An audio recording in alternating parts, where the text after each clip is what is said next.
What is going on, everyone? We are here with our first video from Madden 17.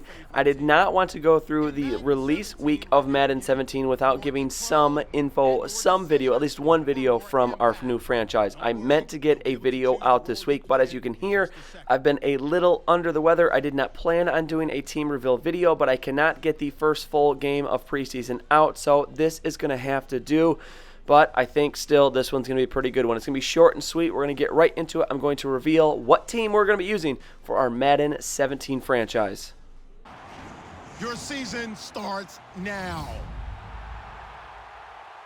And that team is going to be the Chicago Bears. If you were in the live stream I did on the release day of Madden, we went through some teams, a bunch of options.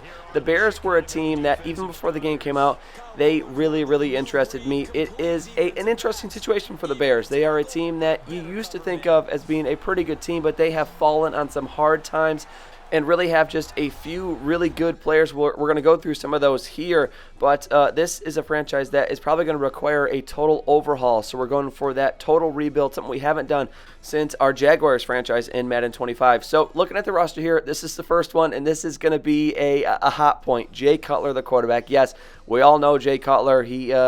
Well, he's not spectacular, but we'll talk more about him later. The running backs, Jeremy Langford, only a 77 overall, but this guy was impressive last year, to say the least. Matt Forte, the former running back for the Bears, who is now with the Jets, because a lot of the reason the Bears didn't bring him back, because this kid is here. Jeremy Langford did pretty well in his short amount of time that he was in the games, mostly when Forte was hurt last season.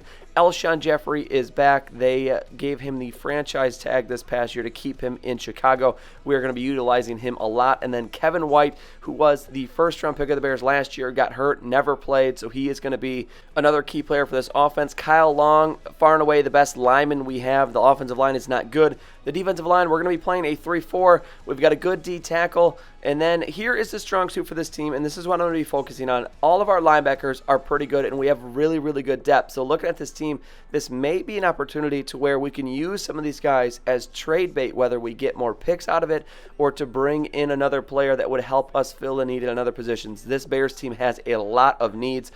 Pretty much every offensive line position except for right guard could use an upgrade. Our tight end is okay. We could use another wide receiver. We could use maybe a better backup halfback. We could use a quarterback. You got Leonard Floyd here, who is a first-round pick this year, 9th overall, and he is on a stacked right outside linebacker, as all of those guys are over 75. So that's something to look for as we head into the preseason, kind of judging by these battles if we need to move one of those guys to pick up another asset. And then the corners, Kyle Fuller is the man, 7th overall, but beyond that, again, we could use some cornerbacks. The free safeties, the strong safeties are okay, but all around, this is a team with a lot of needs, a lot of holes, and that is what excites me about the Chicago Bears. I think this will be a really fun franchise. We have not, as I said, done one of these since the Jaguars won in Madden 25, and I had a blast with that one. So it's going to be interesting to try and rebuild these Bears. This is a historic team, one of the oldest teams in the NFL. The Bears have a lot of history. We get to play in Soldier Field. I really like this stadium, but that also means we get to play in Lambeau against the Packers, the Vikings' new stadium, Ford Field against the Lions. That one's not as special, but we get to play in that NFC North. We get to play in the NFC, so eventually, you would think, once we make the playoffs, we'll have some really good battles against some good teams in the NFC. So that's what we have to look forward to. I did find I think a good slider set. The guys on Operation Sports, the guys there in the forums, do a pretty good job of pumping out slider sets. It looks like there's no real major issues with the game, so it looks like we are all set to go on with this franchise. I just got to do some of the transactions for trades and stuff that have happened that the game EA hasn't released an up-to-date roster. So the first episode should be out in the next couple days, so be on the lookout for that. But otherwise, get excited. The Bears franchise is coming, and I will see you all very soon.